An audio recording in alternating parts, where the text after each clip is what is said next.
Good evening, everybody. I'm sorry we're a little late starting, but I gather the traffic was terrible. And so some people have still not quite made it, but most people have. Anyway, on behalf of the trustees of the Book Award, I want to welcome you all very, very warmly. This is our 5th evening, and what is lovely is to see so many people who've been with us all the way, and it's been quite a journey with these Book Awards. But it's also wonderful that we have new faces, and I'm really warmest of warm welcomes to you all. You may think that we're alone, us 90 or 100 people. We're not. This whole evening is being live streamed, so there are people in countries all over the world who are watching us, and I'm sure they're wishing that they were with us. But I want to welcome hello to all of you, and thank you for your solidarity in turning on your computer and being with us. It's a very special event because we're celebrating some very special people, these Palestinian writers. And I think I want to say there's never been a moment when we more needed the kind of intellectual heft that we get from many of these books. I don't need to say in this company how disastrous the situation that we're all in right now is. But looking at the grimness of the political moment and looking at all the different issues that are dear to so many of us that are likely to be in serious danger, there's just one thing that symbolized it for me, which is the appointment that the President-elect of the United States has made as his Middle East advisor. I think many of you know the history of that person is totally associated with a terrible ideological role in the Lebanese civil war. And again, in this company, I don't have to say the words of the places where the worst massacres took place. But I think it's a kind of very poignant symbol of what we're up against and what Palestinians and all their friends, like all of us, are up against. So for all these fantastic books and the intellectual energy that's gone into them, thank you. I have to do some thank yous, but first of all, I want to recognize our friend, Mr. Hassassian, His Excellency, the Ambassador of Palestine, who spends his entire life in a car going to one meeting in one obscure British town after another. Hence his slight lateness and hence his early departure. He always has, if not a double date, a triple date, but it's on behalf of Palestine. So thank you very much, Manuel, for making the effort. So many guests have come from so many places. There are people from the Middle East, people from America, people from South Africa, even one from Scotland, and all of you from all sorts of different parts of London, including a late arrival from North London. As I said, the traffic was terrible. Welcome, Masood. I first want to recognize our completely wonderful judges. And I'm going to give you their names, and I hope some pictures of them will come up. Haifa Zangana, Alan Wadhams, Faisal Miqdadi, Marjorie Mayo, and Judith Lawrence. They're all on different tables, but they've all got a label which identifies them as a judge. So when you find out who's won, feel free to go and discuss their choices with me.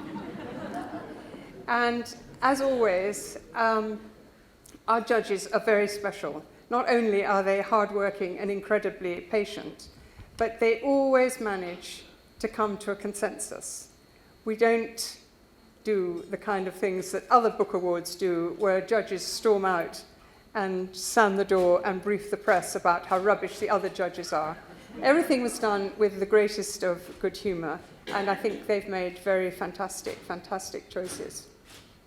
So thank you all for your hard work. And a very big thank you to the table full of publishers, because without the publishers, we would not be here tonight. So thank you for everything that you've done and the wonderful books that you've brought us. Then, of course, I come to the 40 authors whose books were considered this year.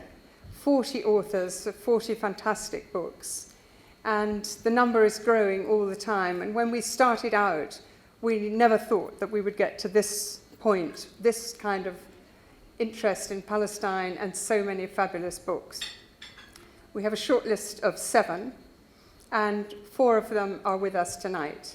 And they're also conveniently labelled, so you can go and find them and admire them afterwards. Many of you were with us last night in P21 Gallery, and you would have heard the 4 who are with us have the most wonderful discussion of their own books and their appreciation of other people's books, and a few small differences, again, very lightly touched upon. I'm now going to, on your tables, you've got a list of all the shortlisted, and a big thank you to Dr. Faisal Miqdadi for his words on about each author and each book. But I'm going to show you, yes, here are all the titles. And I'm just going to read you just a few words about each book. Now, they're in alphabetical order, so do not read into the way I read them who are the winners. So the first one is Anahid Al-Harden's wonderful book called Palestinians in Syria, Nakba Memories of Shattered Communities. It's a completely heartrending book in which she's managed to get first-hand histories of several generations of Palestinians, and she puts it against the background of what is effectively the new Nakba in Syria today.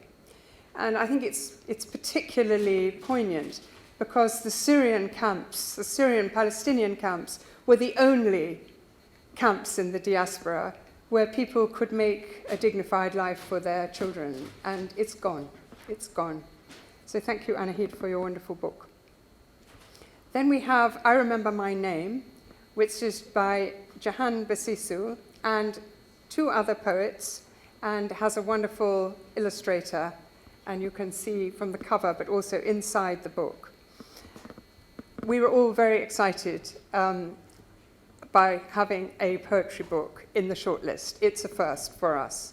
So later on in the evening, she will read one of her poems, and you'll get a flavour of the passion and breadth of all 3 poets, and she represents them all here tonight. So the third one is a novel, and that's also a first in the shortlist, by Susan Mudadi Daraj. It's a novel about women's experience in Palestine, and then later in different countries in the diaspora. And it's in many ways a very sad book, but it also has a very uplifting kind of denouement, which rather stays in your head, but I don't want to tell you more about that. The 4th book is by the irrepressible Jeff Halper. Thank you, Pluto. It's called The War Against the People, Israel and Palestinians and Global Pacification. As you can tell from the title, it's a very wide-ranging book in which he's done completely amazing work, amazing research. And I'm sorry that he's not able to be with us tonight.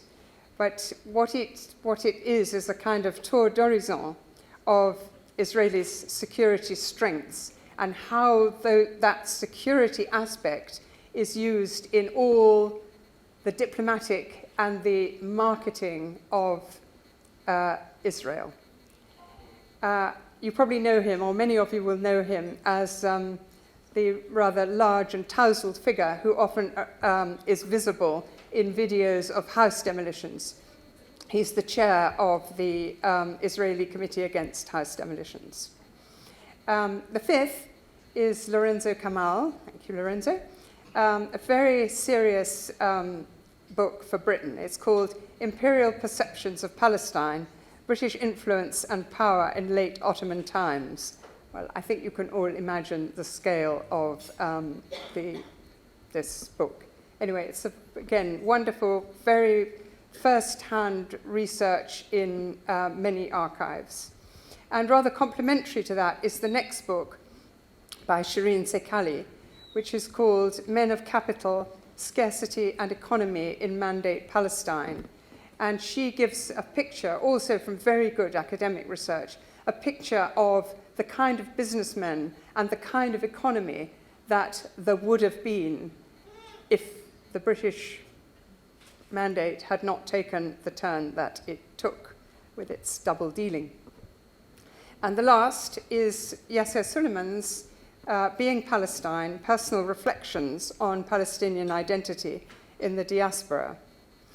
Yasser's brought together 100 contributors, and what they've written is very personal stories. They're not exactly, some of them are memoirs, and some of them are reflections on where they've got to in the diaspora.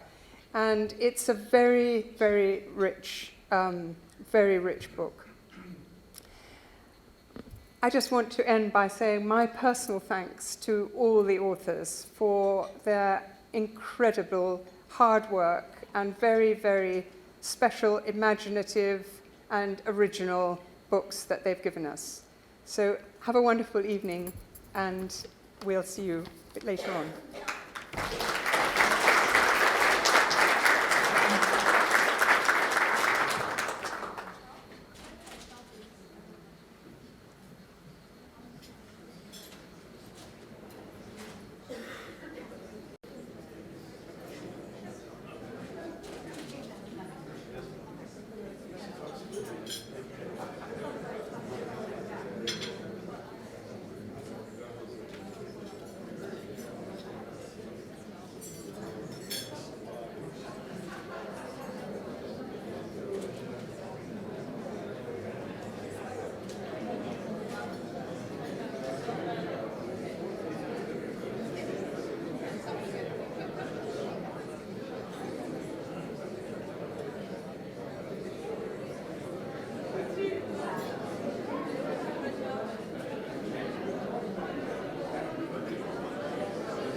I would like to thank the director of MEMO, the staff members, the board of trustees, both of MEMO as well as the annual Palestinian Awards. Of course, the judges who have had this unenviable task of putting together the shortlist from all these wonderful books, but even worse, deciding on a winner. And last evening, Eugene mentioned that actually all the books are winners. And I concur, having read not all of them, and certainly not the 40, but the shortlisted books, and I can attest to that. Of course, one has to thank the authors and those authors who are here for allowing us to read these poignant renditions, these fascinating lives, often vignettes, but nonetheless fascinating lives, but also the rigorous scholarship that many of the books encompass. I think we need to thank you as well for supporting this crucial, critical annual event. I think it's 6 years, and I hope that this will continue for much, much longer. There are many people behind the scenes and sometimes not behind the scenes who make events like this what they are. And I just want to single out Victoria Britton because she's a legend even amongst the South Africans. Those South Africans who were in exile can attest to her generosity. And I think that Susan Daraj's book, A Curious Land, the epigram she chose for that book, a quote from W.E.B. Du Bois, could well have been used for most of the books. And I would like to quote that.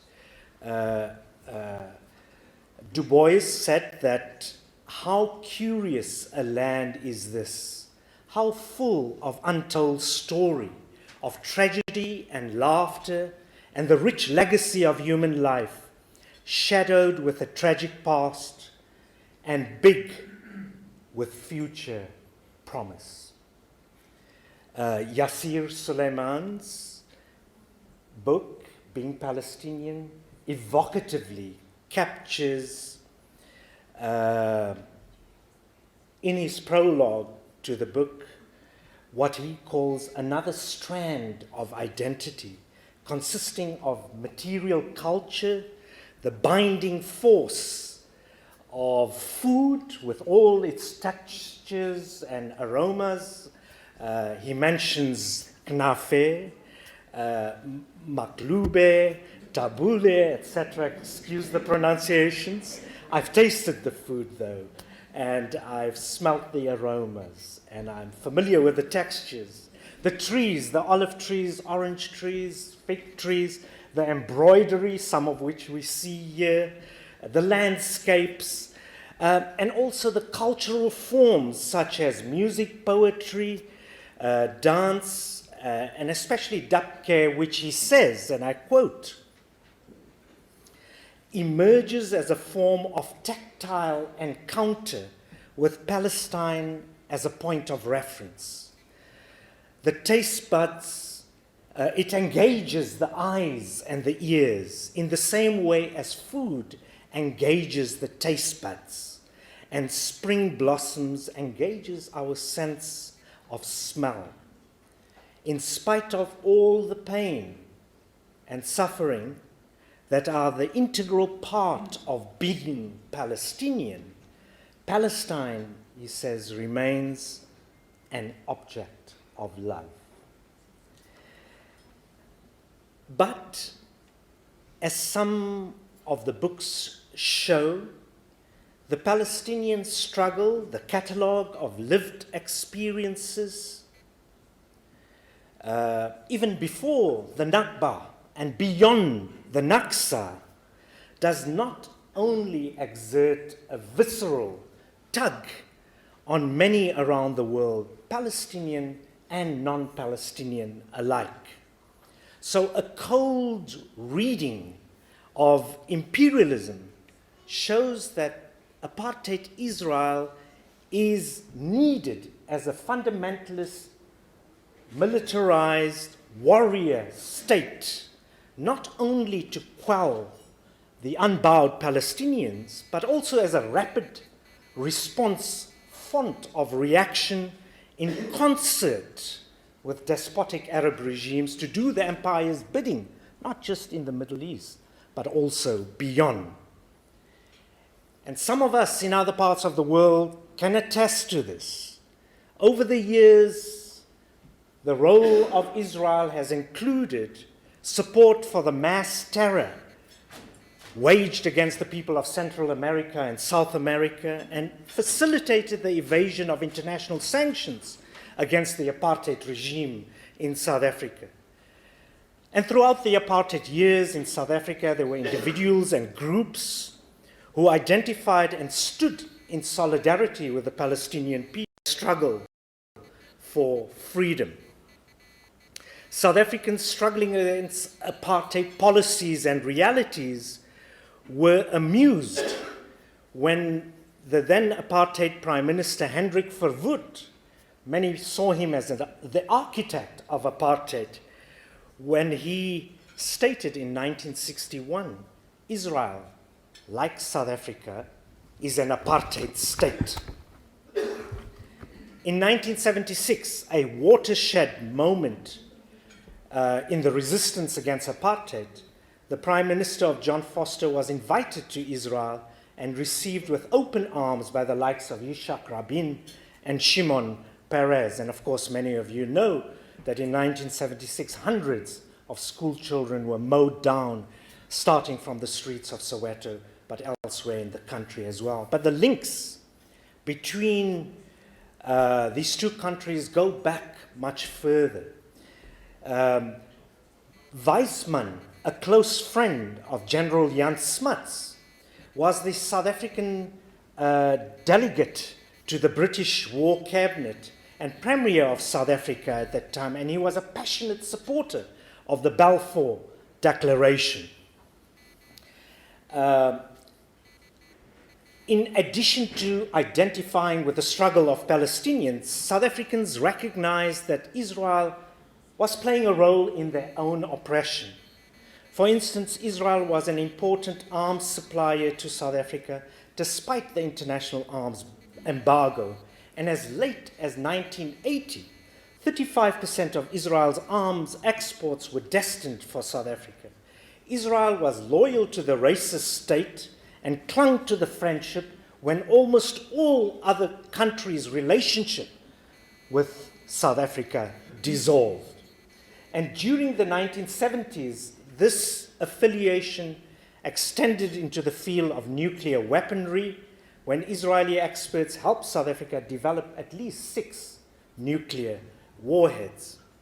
And in 1981, the South African military made history by being the first ever to use Israeli drone, as way back as 1981, drone technology against SWAPO, South African People's Organization's bases in Angola.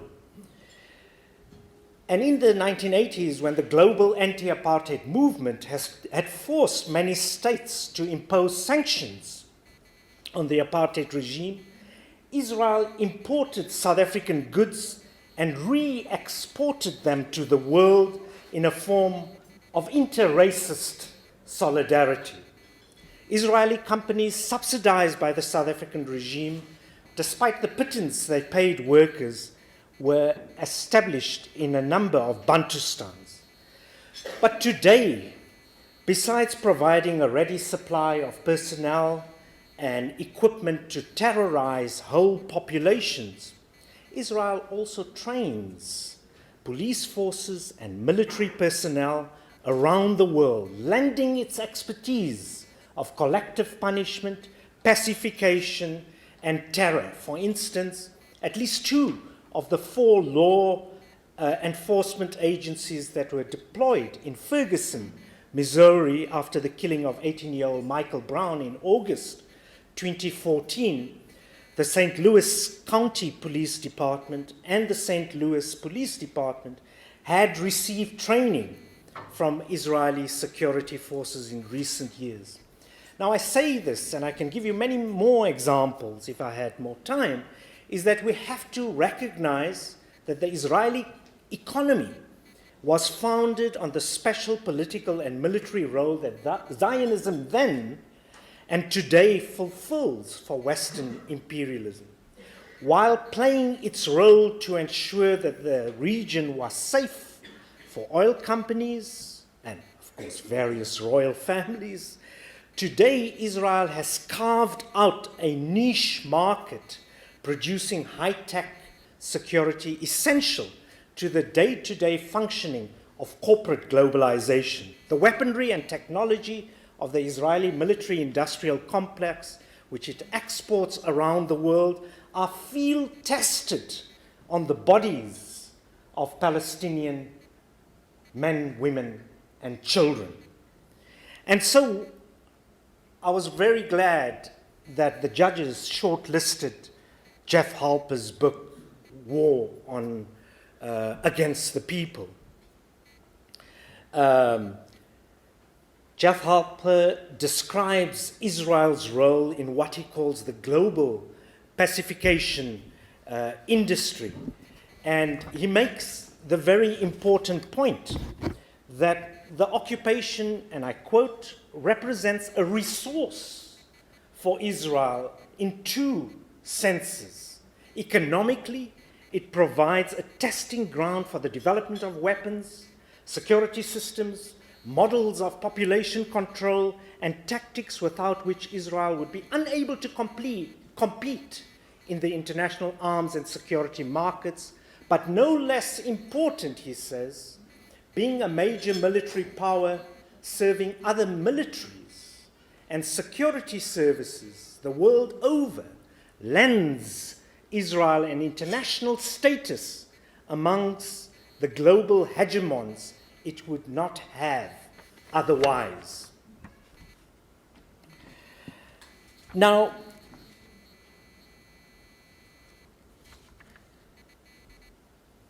the important point I want to talk about here is that in the solidarity movement, we are confronted with a number of arguments, one of which is the whataboutery argument. And I think we need to revisit that. When we, in our attempts to isolate the erstwhile apartheid regime, we were confronted with responses by apartheid apologists that often ended with diversionary questions such as, what about Pol Pot at the same time as the apartheid regime? What about Idi Amin? Once again, supporters of Israel, and unfortunately, even well-meaning liberals, voiced similar sentiments, including the indignant cousin of the whataboutery argument, the complaint, why single out Israel? I think Ilan Pape put it most succinctly when he said, there are horrific cases where dehumanization has reaped unimaginable horrors. But there is a crucial difference between these cases and Israel's brutality. The former are condemned as barbarous and inhuman worldwide, while those committed by Israel are still publicly licensed and approved by Western governments. And now I want to come to another of the shortlisted books. It does not make the situation in countries like Syria any less terrible.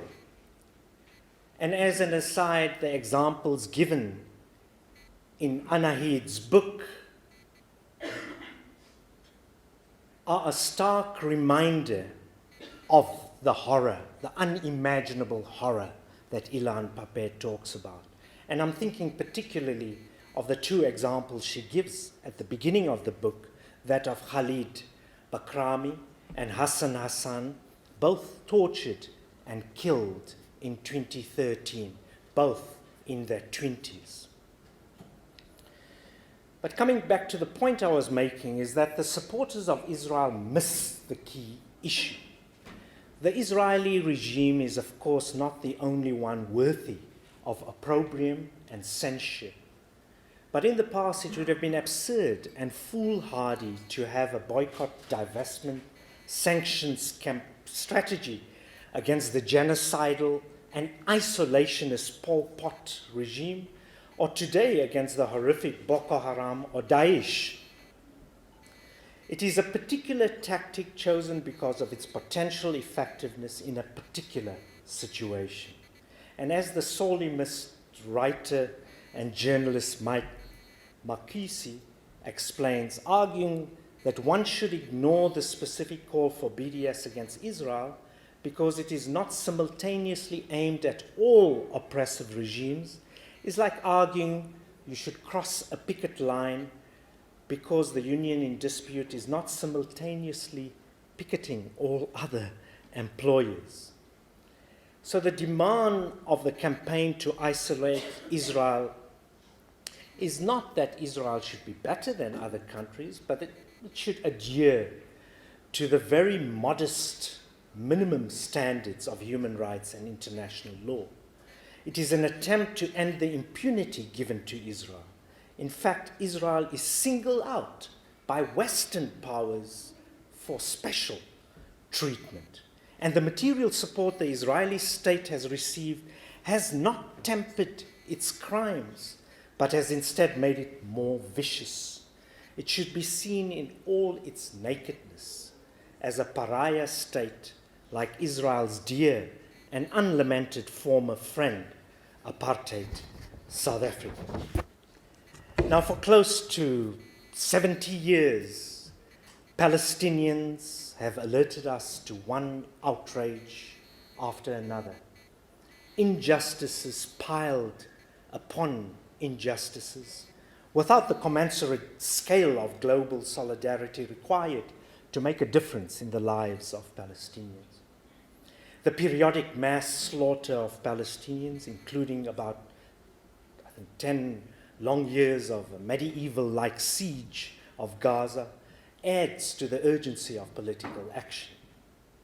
It should be viewed together with the ongoing theft of Palestinian land in the West Bank, Jerusalem, and the Naqab, the discrimination against Palestinians in Israel, the misery of millions of Palestinian refugees.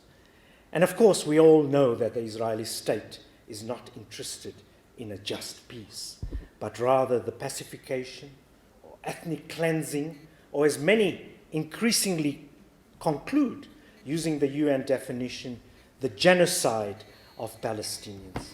And there was a fascinating piece written by Karma Nabulsi way back in 2007, I think, which talks about the tarnished trickery of those who talk about the peace process. And I think this is a very useful quote, because through that I'm going to segue into the other books that were shortlisted. Karma says that more worrying than the acquiescence of our political leaders is the intense defeatism now pervading the mainstream media. They too are apparently too exhausted to inform their readers of the shocking reality in occupied Palestine and the refugee camps. Yes, Karma says, there are tired politicians without valor who are holding the reins of power. And there has never been a more visible rupture between governments and ordinary citizens than we witness today.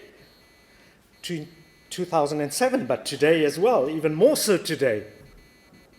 But it also reveals a more hopeful reality. Ordinary citizens all over the world have not given up on the Palestinians, and the Palestinians have not given up on themselves, close quotes. And we see in these shortlisted books, and I'm sure many that were not shortlisted, the memories, the reflections of real people, not statistics, and what matters to the Palestinian people, not nameless people rendered invisible by major events that Shireen Sikali's book, Man of Capital, speaks to, or the Orientalist oversimplifications that Lorenzo Camel's book, Imperial Perceptions of Palestine, deals with so wonderfully, admirably. But the context, the challenges towards the myths and the caricatures are all part of the resistance. And Haifa mentioned this to me in the beginning of this evening, that this is part of the resistance. This cultural production is essential for self-determination of Palestine, and this cultural production that takes place not just in Palestine, but in the diaspora, or as Yasir would prefer, the areas of the dispersed. And in the words of a wonderful South African poet, this is where memory also becomes a weapon. The other issue I wanted to talk about, besides the whataboutery argument, is the issue of Bantustanization. The Palestinian solidarity movements in South Africa, as elsewhere, are confronted constantly with the mantra of the two-state denouement, which allows actually various politicians to conveniently portray themselves as even-handed in their call for two states, for two people living side by side, without, of course, interrogating the nature of this Palestinian state on offer, or questioning the Israeli state's deliberately stalling as it steals ever more land. And Zionism has used this two-state facade while reserving for itself the intention of total theft or expropriation. So the two-state notion essentially is a code word for the maintenance of the status quo for the Israeli ruling class. And today, in a post-Trump world, they don't even bother with that pretense. Joel Covell, wonderful writer, some time ago wrote that more than half a century of chewing and gnawing away at Palestinian land has left the latter more of a rag doll on a stick than the framework for a living organism. Down to some 8% of the original territory, laced with Jews-only roads and peppered with hundreds of settlements that irrigate the water and resources, a dumping ground for Israeli waste, its fields and olive trees destroyed, its land carved up by the apartheid wall. Thank you. The potential Palestinian state is more than a bad joke. In the South African version of the Bantustan, there was at least some coherence. The apartheid regime, despite its racial imagination, wanted the Bantustans to be viable and actually built hospitals, schools, and colleges. For the apartheid rulers in Israel, there is no such pretense. Rather, the unrestrained zeal to destroy any potential, any capacity to be viable. And during the anti-apartheid struggle in South Africa, the one state, many states conundrum and the return of the refugees were not the main issue, but it is certainly the central issue relevant for the Palestinian struggle. And in terms of the right of return for the refugees, many of the books speak to this. I mentioned Anahid Al-Hadan's book, but there's Yasir Suleiman's book and Suzanne Daraja's book also speak to this. Anahid's book, of course, it's a path-breaking scholarly study, and it reminds us that while the memory of the Nakba is firmly implanted in the minds of generations, there are also the catastrophes of today and every other day. I have about 4 minutes, so I won't be much longer, but I need to say something about Palestinian solidarity in South Africa, which remains strong. Not too long ago, in 2014, there were about 150 to 200 100,000 South Africans who marched in the streets of Cape Town against the atrocities in Gaza. Almost as big as the march we had when Madiba, Nelson Mandela, was released from prison. It was a march also against full sanctions against Israel. It was the biggest march in our history. It's a continuation of intense solidarity. There are many highlights of these activities over the years. A 10,000 strong march in Durban during the UN World Conference Against Racism in 2001, where I first met the director of MEMO, Dawood Abdullah. It was a veritable festival of solidarity between different oppressed people from throughout the world. The World Summit on Sustainable Development in 2002, where the late Israeli President Shimon Peres was, and where I was arrested and put into the same prison I was put in during the struggle against apartheid, which says a lot. And of course, we've had, during Israel's Operation Cast-led assault on Gaza, trade unionists refusing to offload an Israeli ship in 2009 in the harbor of Durban. Our university, the Senate, for the first time of any university, the University of Johannesburg, severed links with Ben Gurion University, and I can continue. But I need to make the point that despite the ANC's support for a sanctions campaign against apartheid South Africa, the post-apartheid South African government has facilitated increasing trade with Israel since 1994. It's an inconvenient and an unpleasant truth.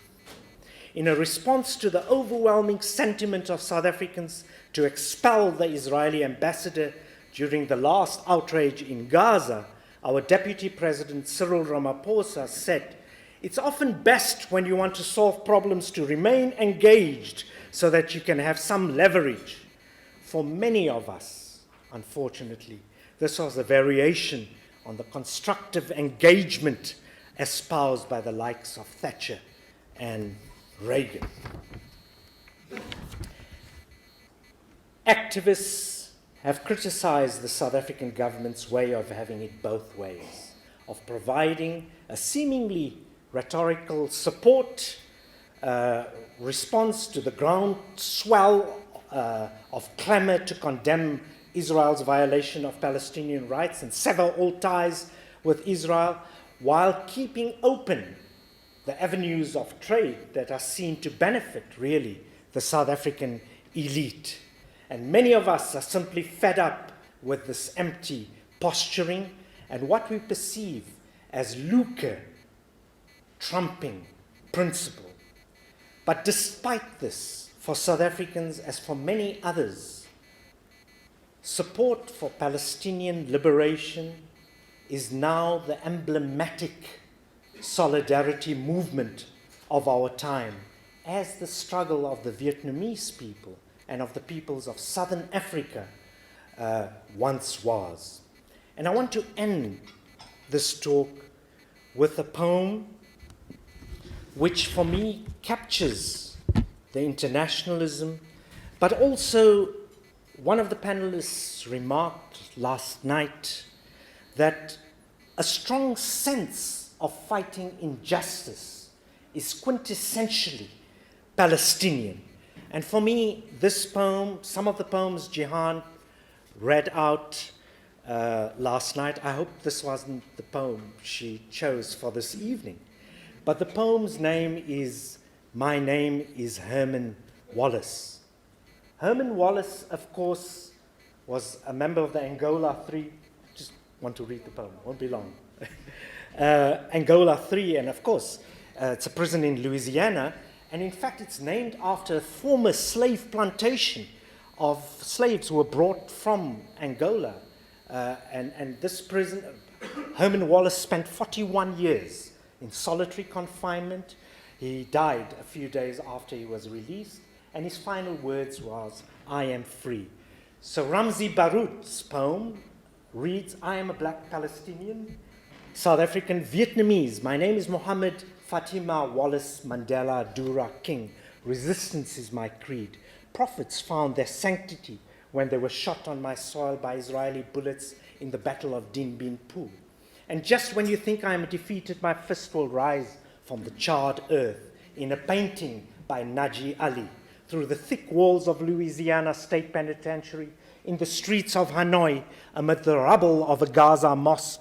Even on my dying bed, I speak many tongues and have many names, but my face is always my face. On my forehead stitched the memory of pain, and I smile still and teach my son to never hate, because hate is not love, and love is freedom. I am Palestinian. My name is Herman Wallace, and I will always die free. Thank you very much.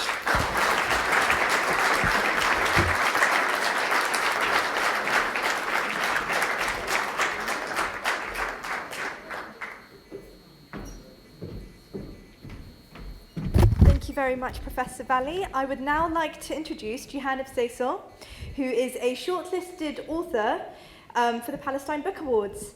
Jihan has co-written the book I Remember My Name, and she has also worked with Doctors Without Borders in various countries such as Iraq, Pakistan, Afghanistan and Ethiopia. So could you all please give Jihan a very warm welcome.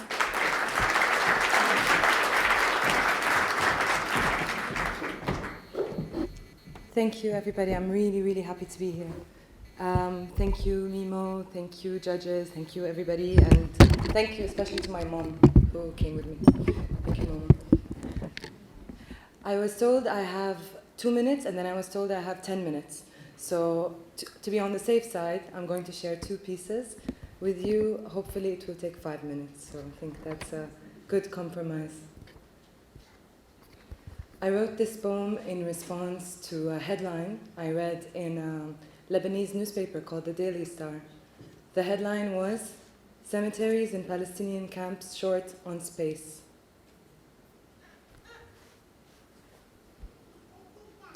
And so, the cemeteries are full.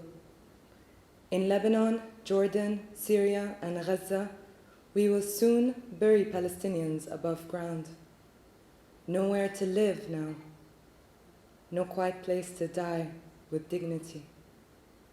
Raise high the beams, carpenters, death architects. Soon your walls will reach the sky. Thank you.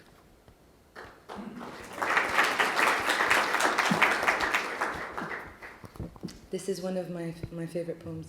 I work in communications with Doctors Without Borders. I'm the head of the Middle East unit, and I deal a lot with media. This one is called #Gaza. To the children who lost their lives and the parents who had to bury them. Bring your camera. Bring your candles and spotlights to highlight. Bring your focus to #anniversary. Every day Gaza. Bring your reporters, your journalists, your moving infographics. Write. Abu Muhammad sits on the balcony cradling the head of Muhammad. Sorry, the photo of the head of Muhammad. Talk about bomb shelters and war sirens in Sderot and Tel Aviv. Call it neutrality. Talk about your 5 dead and your Iron Dome. Call it objective reality. Bring your billion-dollar pledges and your aid caravans, your Excel sheets, monitoring reports, and donor requirements. Call it accountability. Right. Abu Muhammad sits on the balcony hopelessly, smokes a hopeless cigarette, talks about lack of hope. This one is human interest story. And when we invite you into our rubble homes for tea and bread, you call it generosity. And when we are strong about our suffering, you call it resilience. Right. 51 days, 2,000 dead, 10,000 wounded. Abu Muhammad says, my boys, they took a ball to the beach, came back bodies. How can we remember what we can't forget? Thank you.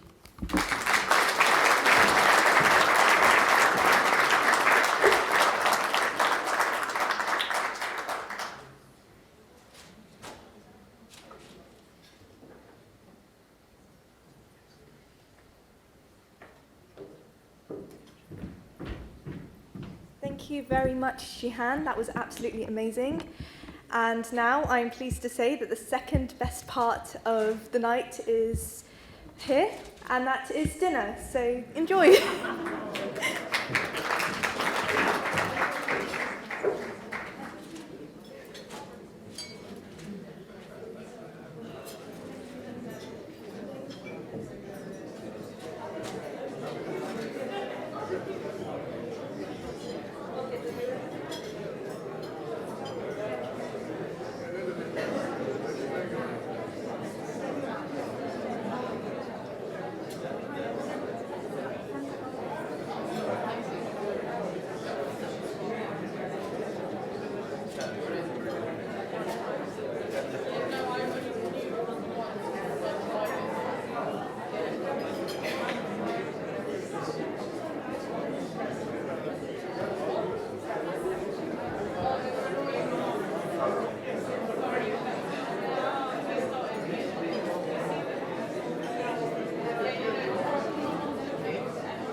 Okay, so I hope you've enjoyed your food, first of all. And we are now at the time that we have been waiting for all evening, which is to announce the winner of this year's Palestine Book Awards. So I'd now like to call on Professor Carmen Abelsi, Associate Professor at Oxford University, to present the winner of the Academic Award.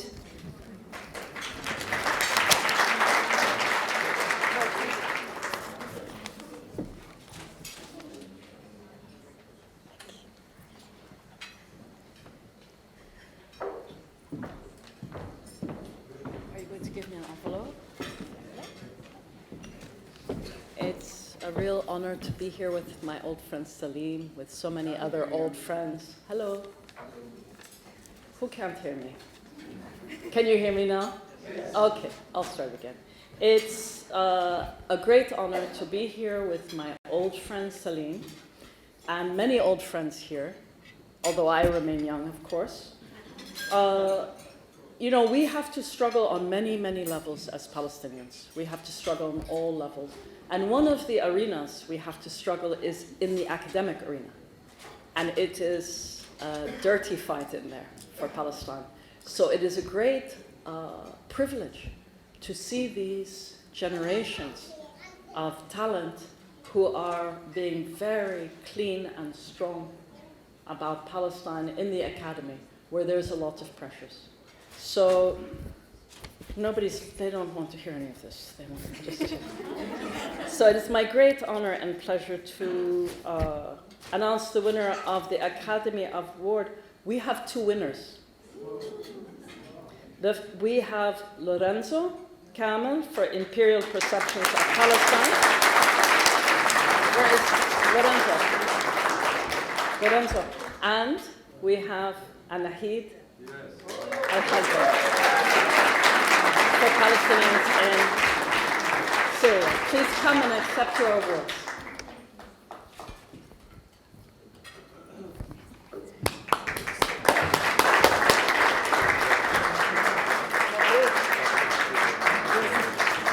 Say a few words. Here's your award. Thank you very much. Say a few words. It's a huge privilege to receive this prize today.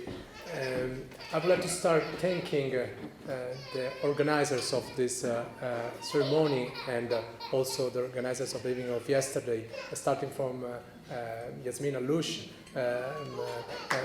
Daoud Abdallah, and also the steering committee, Dr. Brittany, and also her colleagues, and of course the judges. Again, it's a huge privilege for me to receive this prize.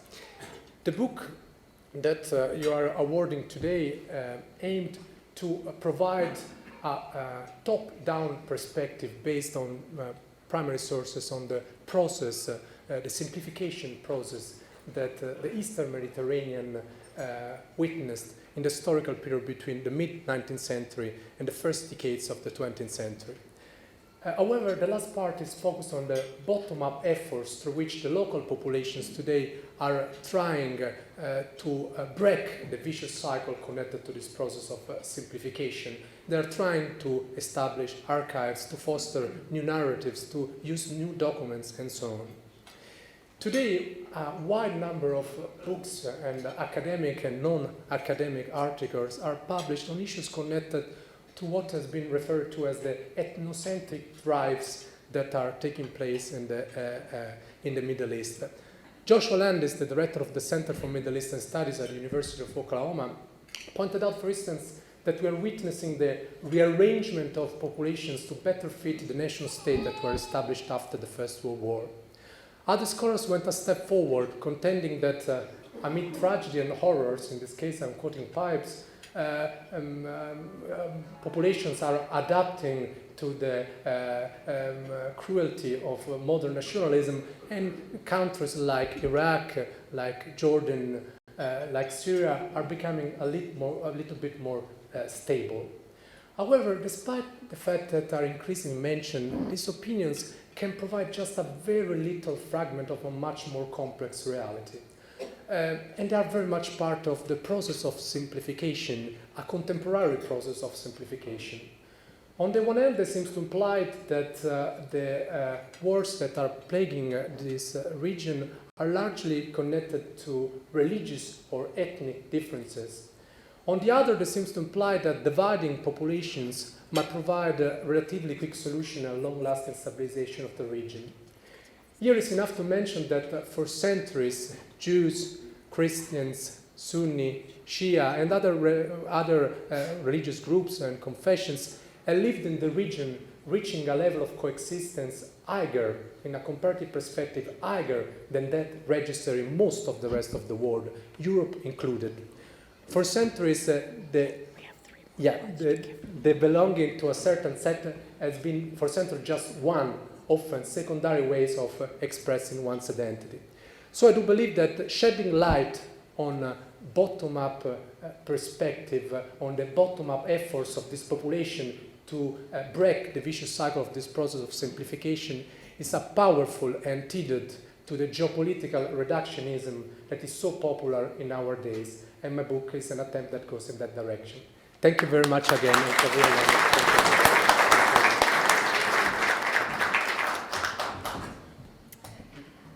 Wow, thank you. So I'd like to begin by thanking the Middle East Monitor for, first of all, setting up this award and for the idea of having an award on books published on Palestine in English, which by default then sheds the light on Palestine in the English language academic sphere, whether academics want to do that or not. So so thank you for having this award, and thank you so much for your hospitality, to the lovely staff, and for taking care of us here, to the Board of Trustees, to the trustees of the Palestine Book Award, to the committee as well. And I'm just going to be really brief and say that I went to Syria, and my intention was to write about how people remembered 1948. And I was writing, as I began to write the conclusion of my book in 2011, there I was having to deal with yet another catastrophe, yet another 1948, as I was concluding the book. So really, this book no longer belongs to me, and it never does to an author once it goes out into the public sphere, but it is really a book that's the effort, that's the voices, that's the narratives of all these people that I interviewed, many of whom no longer live in Syria, many of whom have been killed, many of whom have died, many of whom have lost their homes, relatives, and so forth. And I'd like to today dedicate this award to them. Thank you.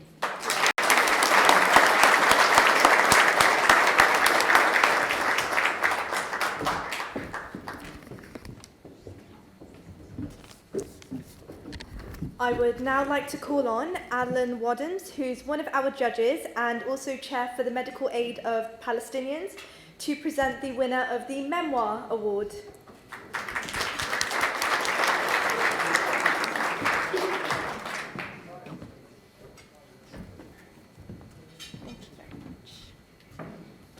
Well, it's a great honor and pleasure to be here, and I want to thank MEMO for inviting me, and I'd like to thank Victoria for encouraging me to be a judge. A judge has quite a lot of duties to do, mostly taking up a vast amount of time over a short period. But I must say, being a judge for me was not only a learning experience, but a great pleasure. And so now, to avoid any further tension, it's a bit like the great Palestinian bake-off, I would like to say that the winner of the Memoir Award is Yasser Suleiman for being Palestinian.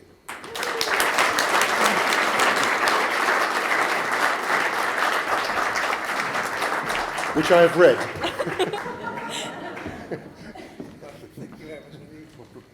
Thank you. Thanks a lot.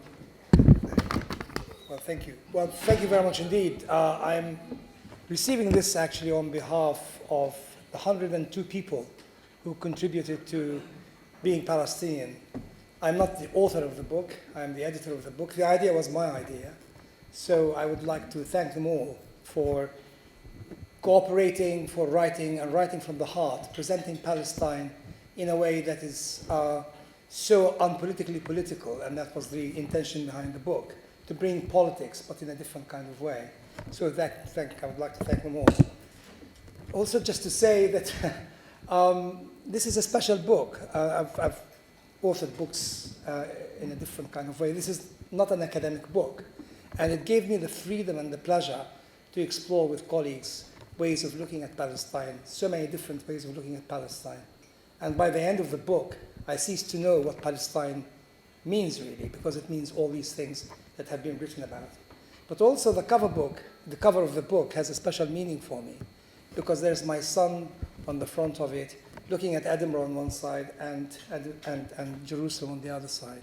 So it's a family kind of affair, and my wife is here, and I want to thank her for supporting me in putting it together. It took 10 years to do it, and this is the time to say to Karma, why didn't you write for me? Yeah.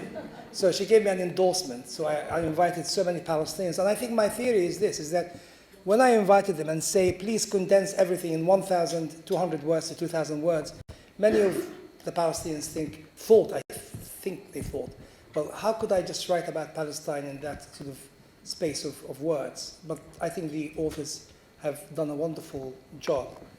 I am the chair of the Arabic Book Prize, and I'm also the chair of the British Kuwaiti Friendship Society Book Prize. We gave the book awards 2 nights ago, so I know what to be on your side of the. But I also know I now know what is to be on that side.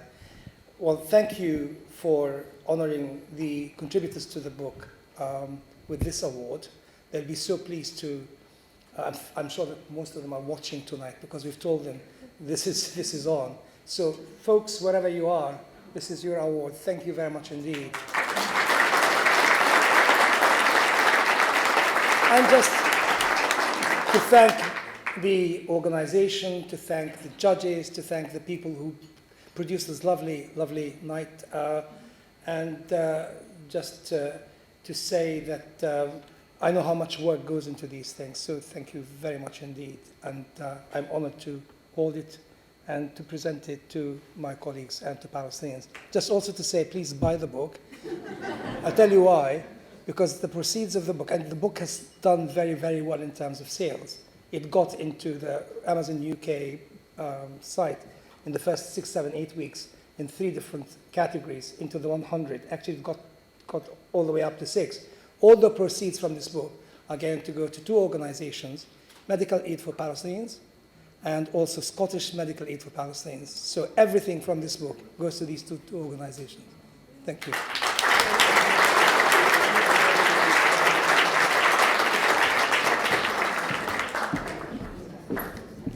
And finally, I would like to call our head judge, Heifa Zangana, to present the winner for the Creative Award.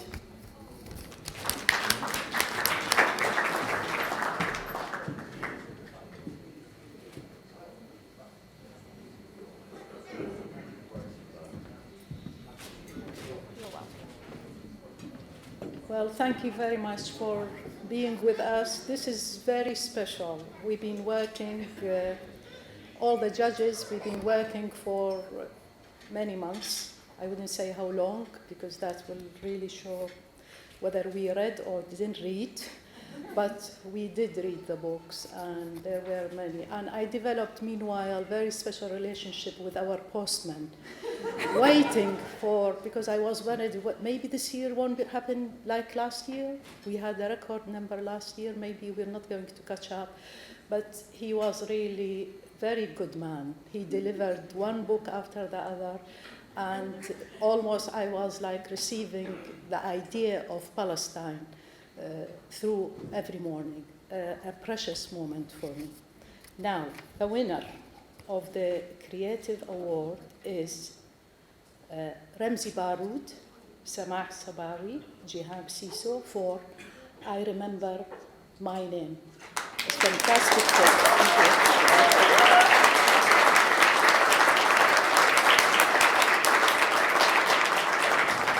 And as you can see, Jihan and John, who did the artwork for the book, are receiving the award on their behalf. Thank you.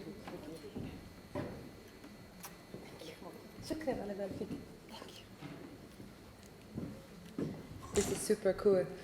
Thank you to the organizers. I'm really happy to be here with David today, and I'm delighted, and we're delighted to accept this award on behalf of Ramzi Baroud, who's probably tuning in from the US, and Samah Sabawi, who's in Australia, as well as our editor, Vaki. By the way, we've never met each other. This is the first time we meet. We've been working on this book for 3 years, and we all have full-time crazy jobs. It's a labor of love, and I said last night, it's a love song, it's a postcard, it's a letter you send to your mother. I mean, it's a little big book, and if you haven't read it, I hope that you do one day. So thank you so much. I won't be long, and especially thank you to the organizers and the staff, because they made us really feel taken care of. So thank you. And thank you to David, who illustrated all these drawings for free and supported us.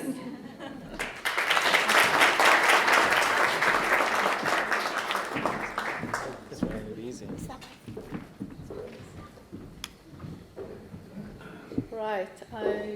This is the last few sentences you're going to hear tonight, and then you can enjoy the rest of the evening. I just wanted to say thank you for being with us, or maybe because you're giving us also the chance to have the group feeling of being together, this collective, lovely feeling. On behalf of the judges, I just wanted to say it was a privilege to get the books, to read the books, also to exchange ideas. I think we learned a lot. We learned a lot. No matter how much we say, I used to say, I know Palestine, I know the people, I know what is inside us. It's something lively inside us, but still, with every single new book, we read something, and there is an insight in it. And all the books which been nominated and won this evening, they have an insight. So I add my voice to Yasser's voice. Please buy the books. These are what makes, or not, that doesn't make it, but it's really helped and contributes to Palestine to be alive forever. Thank you very much.